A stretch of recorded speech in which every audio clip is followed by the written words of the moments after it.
Setiap subuh saya sholat tidak menunggu selesai adzan karena harus menyiapkan sarapan. Apakah berdosa? Tidak. Tidak, karena adzan itu kan penanda awal waktu sholat. Di ketika adzan dikumandangkan, Anda boleh sholat. Tapi bagaimana kemudian kita menunaikan sholatnya? Lihat bagaimana keadaan kita pada saat itu. Kalau memang keadaan bisa menunggu sampai selesai adzan, maka akan lebih baik kita menunggu adzan selesai dan bisa menjawab lafaz adzan. Sehingga ketika dijawab ada pahalanya di situ. Tapi kalau kemungkinan Anda dalam situasi yang tidak memungkinkan, jangankan menjawab, misalnya nunggu aja, tidak memungkinkan. Tapi waktu sholat telah tiba. Misal, antum pesawat, sudah nunggu tuh di terminal. Ya, bahkan misalnya sebentar lagi sudah mau boarding. Ya, sudah menunggu misalnya. Ya, kalau antum misalnya mohon maaf ya, dalam kesempatan tertentu kadang-kadang kan, maaf ya, ada yang fokusnya adzan, ada yang sunnah, ada yang macam-macam dan sebagainya. Sedangkan waktu kita mepet untuk berangkat. Maka dalam konteks ini boleh ketika Anda mendengar Allahu Akbar, Allahu Akbar masuk waktu nih. Dalam kesempatan nggak ada orang. Karena terminalnya bukan seperti di kita, nggak ada musola, nggak ada macam-macam. Antum sedang di Amerika, di Eropa atau berbagai tempat. Ya, maka seketika Anda tidak harus adzan.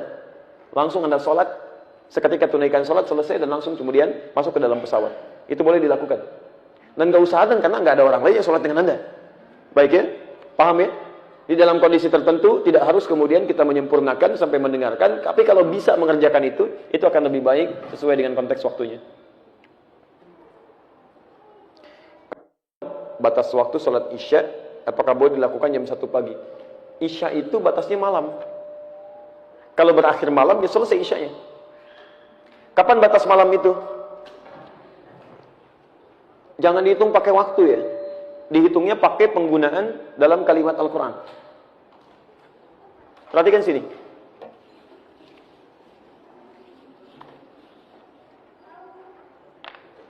Salat Isya itu dikerjakan waktunya kapan? Pagi, siang, sore? Malam ya. Malam bahasa Arabnya lail. Ingat ada muqaddimatul lail, awal malam. Muqaddimatul lail, ini awal malam. Ada lail, ini malam. Kalau muqaddimatul lail, ini belum malam. Baru jeda waktu menuju malam. Ini yang disebut dengan maghrib. Maghrib. Biasanya untuk menunjuk pada waktu ini menggunakan kata ila sebelum kata lail. Ila. Misal, Anda puasa kan? Mulainya kapan? Subuh, baik. Bukanya kapan? Maghrib kan? Maghrib, ketika menyebutkan maghrib, kalimat Qurannya ini ilal lail. Quran surah kedua Al-Baqarah ayat 187. Paling kanan di pertengahan. Tsumma atimmus siyama ilal lail. Kemudian sempurnakanlah puasa sampai di awal malam. Maksudnya maghrib. Bukan sampai isya. Awas, karena ada orang dalam satu aliran, dalam sekte Syiah, itu puasanya sampai isya. Betul, sampai isya, terlampau soleh. Nabi aja maghrib, dia isya. Jadi kalau antum punya teman, maghrib nggak mau buka, kemudian dia masuk kamar misalnya, terus isya dia baru buka, nah itu terindikasi Syiah diantaranya. Ya. Nah, sekarang lihat, kalau sampai masuknya malam, maka itu yang disebut dengan lail. Lail. Ini yang dimaksud dengan malam. Kalau malam sudah tiba, maka dimulailah isya di sini. Isya. Kapan batasnya malam ini? Batas malam itu ketika malam mulai habis muncul fajar. Ya. Lihat kalimatnya. Minal khaytil aswadi minal fajr. Fajr. Ini saya tuliskan. Lail. Malam. Membentang dari sini sampai ke fajar. Waktu singkat menjelang fajar sekitar 30 menit, 15 sampai 30 menit. Disebut dengan sahar namanya, sahar. Jamaknya disebut dengan ashar. Fokus. Malam, lail. Terbentang sampai fajar. Jadi kalau fajar muncul, lail habis. Jelas? Jadi kalau Anda tanya bagaimana kesempatan saya sholat isya, maka yang diutamakan satu, tunaikan tepat pada waktunya. Sekarang isya misalnya jam berapa? 7 lewat? Baik, di Bekasi 7 lewat 7 misalnya kan? Baik, 19 bisa di sini lewat 5. Maka ketika muncul azan, Allahu Akbar menunjuk pada waktu ini, maka dimulai salat isya. Terbentang luas. Terbentang luas. Tapi keluasan ini pun diikat dengan waktu yang paling utama. Yang paling utama, tunaikan tepat waktu. Kalau Anda terbiasa tahajud, takut kehilangan tahajud, boleh kemudian Anda jadikan salat isyanya diakhirkan. Kalau Anda terbiasa tahajud, ingat, hadis mengakhirkan sholat Isya, itu adalah hadis yang disampaikan kepada Nabi ketika meminta orang ini, khususnya sahabat Umar bin Khattab radhiyallahu ta'ala anhu, supaya tidak ketinggalan tahajud. Beliau akhirkan sholat Isya itu supaya bisa bangun tahajud. Karena umumnya orang kalau belum mengerjakan yang wajib, akan biasa lebih kuat motivasinya bangun dibandingkan dengan yang sunnah. Nggak percaya begini, Bapak Ibu belum sholat Isya, silahkan tidur. Malamnya pasti bangun. Karena ada beban yang merasa belum ditunaikan. Tapi kalau Anda misalnya maaf sudah sholat Isya, kemudian Anda tidur tidak terbiasa tahajud, itu bangunnya boleh jadi bisa mendekat ke subuh. Jelas ya? Nah jadi, lihat sini, jika Anda kemudian ingin berusaha menunaikan tahajud dan terbiasa tahajud, maka boleh kemudian mengakhirkan sholat Isya, tapi pada batas-batas yang ditoleransi. Tidak terlampau mepet ke subuh. Misal, Anda bangun jam 2, ya, Anda misalnya dari jam 1, atau misalnya jam 3 dan sebagainya. Tapi lebih baik prinsipnya tunaikan dari batas awal waktu sampai ke pertengahan waktu. Pertengahan waktu itu tengah malam. Kalau kita ambil jam 12 atau kisaran sampai jam 1. Ya. Dan dianggap tidak disukai, bahkan makruh bagi orang-orang yang sengaja mengakhirkan sholat Isya sampai ke waktu sahar, sampai ke sini. 30 menit sebelum waktu subuh. Itu dipandang makruh sekalipun masih ada waktunya di situ. Jelas ya? Lihat pertanyaan. Pertama, pas adzan Isya, itu waktu terbaik. Kedua, sampai pertengahan malam, kisaran jam 12 misalnya. Dari jam 1 sampai kisaran jam 4, itu kita petakan untuk tahajud. Dari jam 4 sampai setengah 5, itu yang disebut waktu sahar. Kata Al-Quran, waktu sahar itu lebih bagus dipakai istighfar. Istighfar. Ada rumusnya di Quran surah 51, ayat 15 sampai ayat 23. Posisi paling kanan dari tengah sampai ke bawah. Jadi ada orang takwa yang tinggalnya di taman surga, amalannya satu rajin tahajud.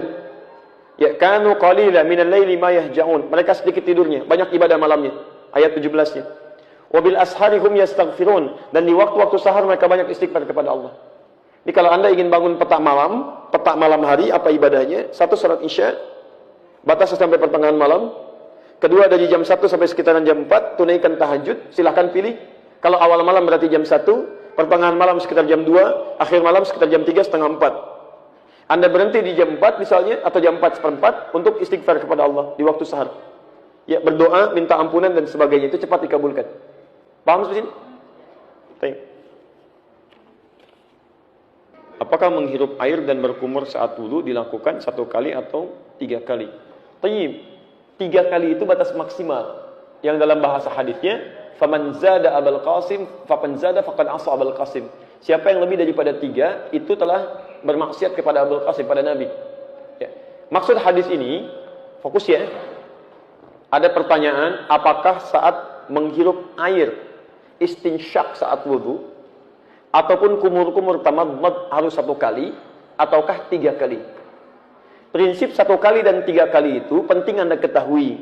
Bahwa prinsip itu maksudnya supaya air wudu itu bisa maksimal sampai kepada anggota wudu. Misal, ibu dan bapak misalnya, bukan hanya kumur-kumur, membasuh tangan misalnya. Tangan sampai siku, ingat bukan siku ke tangan. Kalau siku ke tangan, dari sini ke bawah. Kalau tangan ke siku, dari bawah ke siku. Jadi kalau ini kerannya, ambil airnya, dari sini ke siku, balikan lagi. Bukan siku ke bawah begini. Jadi ini yang paling tepat demikian, ada maknanya. Nah sekarang lihat, sekali misalnya ambil air, Anda alirkan.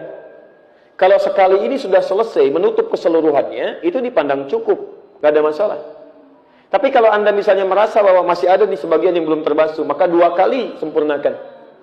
Supaya air meresap keseluruhannya. Makanya dalam riwayat disebutkan Nabi kadang-kadang 2 kali, walaupun tidak sampai ke 3 kalinya. Tapi kalau Anda misalnya merasa bahwa ada sebagian belum terbasuh lagi, maka yang ketiga kali sempurnakan. Nah kalau misalnya sampai 3 kali belum cukup juga, Anda butuh berapa kali lagi? Nah 3 kali itu sudah batas banyak ya. Makanya ketika Nabi menyampaikan faman zada faqad asa Abul Qasim, kalau lebih daripada 3 kali dia telah mengkhianati. Asa di sini maksudnya melanggar ketentuan Nabi. Ya, apa di antara ketentuan Nabi? Nabi menyukai orang-orang yang hemat, tidak boros, tidak israf. Makanya prinsip 3 kali itu menggambarkan bahwa kesempurnaan dalam membasuh supaya tidak berlebihan dalam menggunakan air. Kumur-kumur misalnya, sekali dirasa cukup, boleh. Ada yang kurang misalnya, 2 kali silahkan. Ya, ada yang belum terbasuh, kotoran masih ada, 3 kali nggak masalah. Tapi 3 kali itu batas maksimal dari apa yang bisa dilakukan. Paham ya?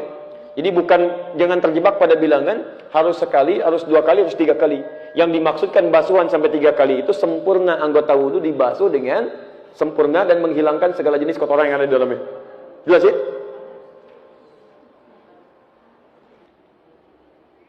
Ustadz, ketika saya punya hajat, ingin haji atau umrah, atau membangun rumah, membeli mobil, tetapi nggak ada uang.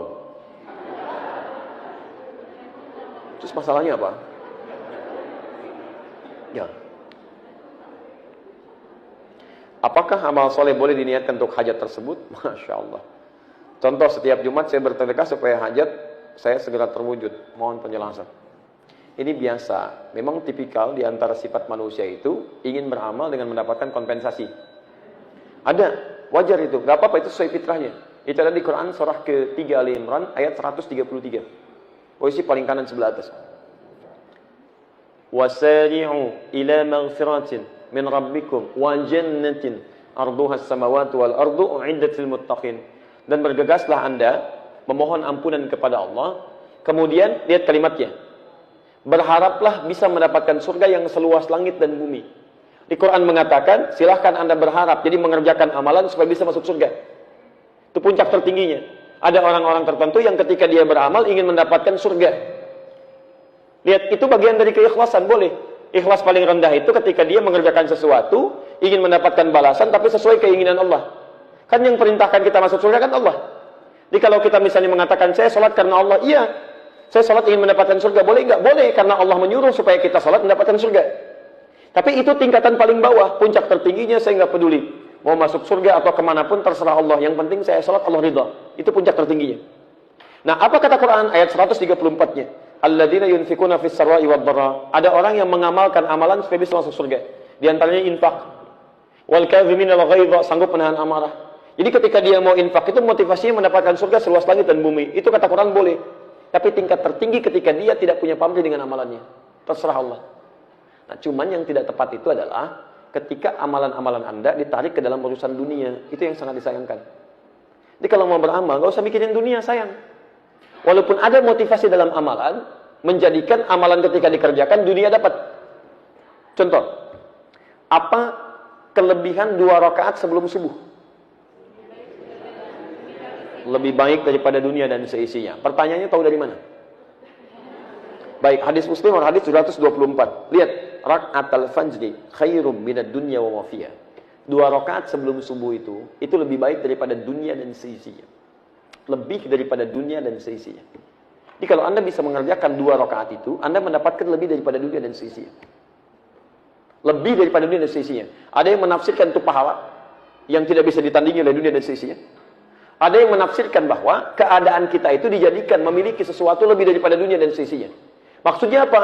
Maksudnya hidup dia tidak akan diperbudak oleh urusan dunia, tapi dunia jadikan kecil sesuai dengan hajat kebutuhannya. Jadi dia nggak memandang dunia itu besar, tidak. Ya, orang yang memandang dunia itu besar itu menunjukkan ada nafsu yang besar dalam dirinya sehingga setiap yang dilihat diinginkan. Ahli 2 rakaat sebelum subuh itu dia memandang dunia kecil. Saya nggak butuh. Yang saya butuhkan yang saya ambil.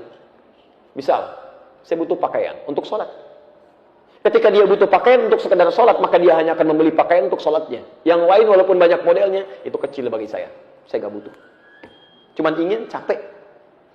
Dia butuh minum. Apa fungsi minum? Menghilangkan haus. Yang penting air putih. Kan fungsinya menghilangkan haus. Ketika dia merasa apa yang dia butuhkan itu dia kerjakan, maka dia akan dicukupkan oleh Allah kepada yang dibutuhkan saja. Yang lainnya kecil. Tidak dianggap penting. Jadi orang seperti ini hidupnya nggak capek.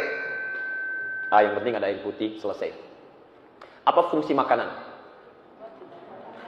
Yang penting ada makanan. Ini malam-malam, nasi ada, kebuli aja, nasi goreng ada. Masya Allah. Nggak enak pengen nasi goreng kebun sirih. Masya Allah. Bayangkan, jam 12 kebun sirih, Pak. Jam 12 udah berangkat, macet-macet, luar biasa. Sampai sana tutup. Ya. Jadi saran saya, misal ada janji banyak di Al-Quran. Misal, mohon maaf ya, orang-orang yang infak itu, yang sedekah itu diberikan balasan minimal 700 kali lipat. Ada 10 kali lipat. Tapi ketika Anda akan infak, Anda nggak usah mikirkan balasan. Infak aja dulu. Karena pemberian Allah itu tidak harus langsung berupa balasan dalam bentuk yang Anda pikirkan. Misal, ada orang perhitungan gini, kalau saya berikan 5.000, saya dapat 50.000. Nah, 50.000 pemberian Allah itu belum tentu dalam bentuk uang. Kesehatan, bisa. Traktir teman, kenyamanan, ketenangan. Kadang-kadang itu lebih penting. Ayo pilih mana? Dapat 500.000 tapi gelisah. Atau tidak dapat tapi tenang. Kalau bisa sih dapat tenang gitu kan.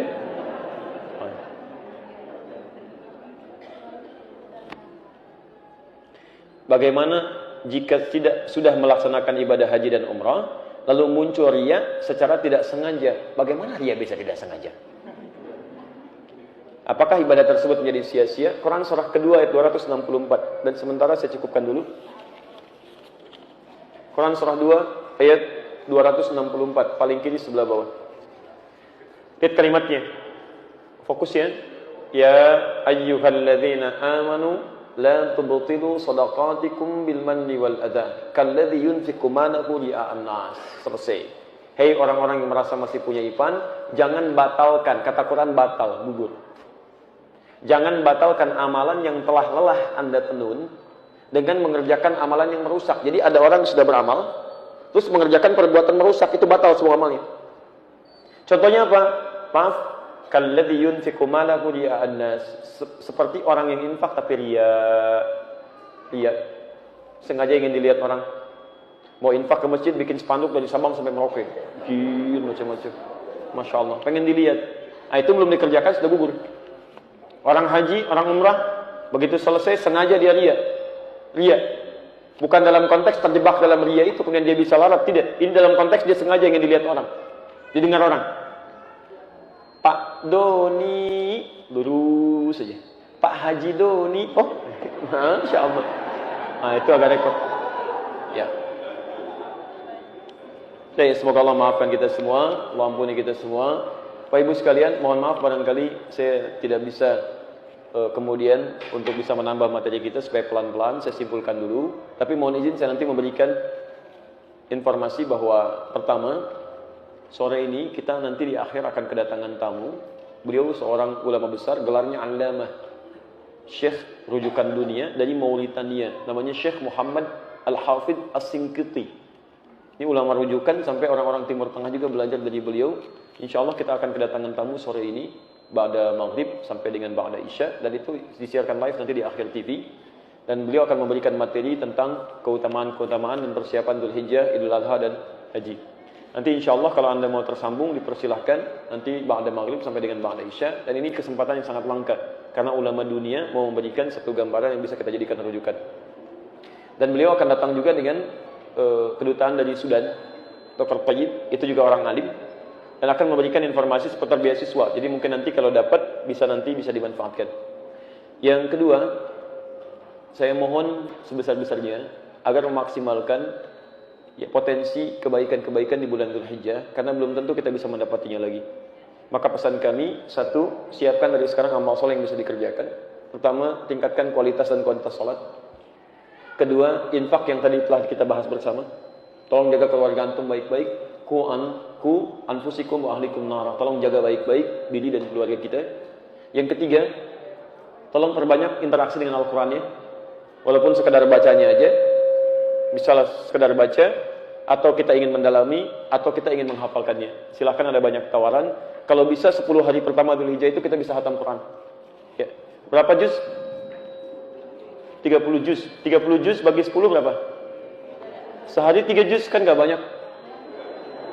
Gak banyak. Lihat sini, lihat caranya. Jangan dulu lihat dulu, lihat sini. Sebentar, Bu. Tahan sebentar ya. Lihat sini. 3 juz. Itu kan Al-Baqarah 286 ayat. Ali Imran 200 ayat, 486. An-Nisa 24 ayat. 486 tambah 24 berapa? Baik, sekitar 510. Baik, dibagi, kemudian setiap hari 510 dibagi 5 waktu sholat. 510 bagi 5 berapa?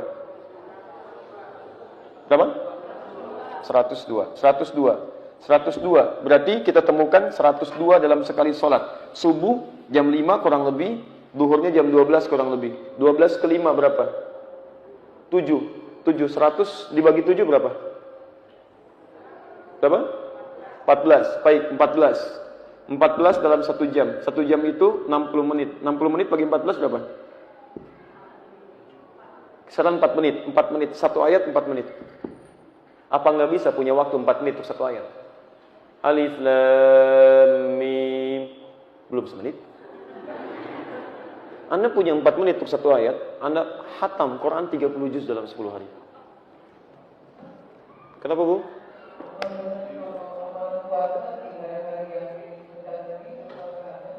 Baik, Abu Dawud nomor hadis 2426. Puasa bisa dilakukan tanggal 1 sampai tanggal 9 Dzulhijjah. Ya, 1 sampai tanggal 9.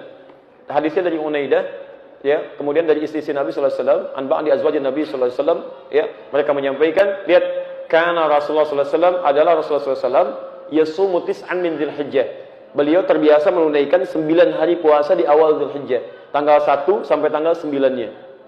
Nah, kalau tidak bisa mengerjakan 1 sampai 9, maka setidaknya jangan tinggalkan tanggal 9-nya. Hadis Muslim nomor hadis 1162. Lihat kalimatnya. Lihat kalimatnya. Lihat, siyamu yaumi Arafah yukaffiru sanatil madiyah wal baqiyah.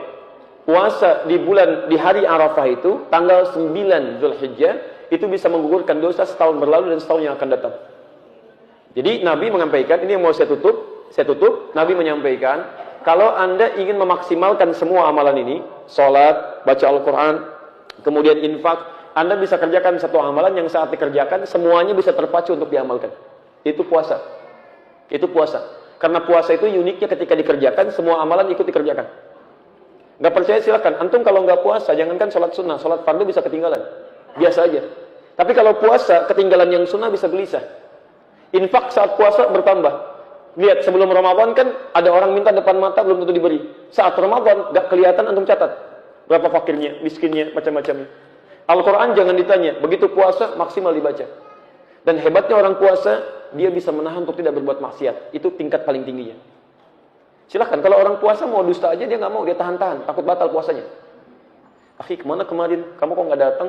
Aduh, nanti abis maghrib ya, saya jawab, abis maghrib. Begitu maghrib lupa. Ya. Jadi kalau ingin diamalkan semuanya, dapat, silahkan maksimalkan. Saya mohon maaf ya, karena harus saya bersegera, saya ditunggu kembali untuk nanti persiapan live nanti. Saya memberikan pesan bagi teman-teman, ada 10 menit lagi, kalau bisa sholat asar di sini tunaikan sehingga masjidnya hidup dengan berjamaah. Ya, saya harus berada di pertengahan sehingga nanti bisa maksimal sampai ke tujuannya. Jadi saya pesankan, silahkan nanti tanggal 22 atau 23 Agustus sudah masuk amalan kita untuk dimulai. Dan mohon kalau bisa puasa maksimalkan tanggal 1 sampai dengan tanggal 9-nya, kalau tidak bisa tanggal 9-nya. Nanti ada amalan lain yang bersambung, silakan terhubung ke Akhir TV. Khusus untuk yang akan berkurban, ada amalan khusus yang cuma berlaku selama 1 tahun sekali. Kalau nggak dikerjakan, sayang. Ya, bocorannya, jangan potong kuku dan seluruh rambut yang melekat pada tubuh sampai hewan kurbannya disembelih. Subhanakallahumma bihamdika asyhadu an la ilaha illa anta astaghfiruka wa atubu ilaik. Wa akhiru da'wana alhamdulillahirabbil alamin. Assalamualaikum warahmatullahi wabarakatuh.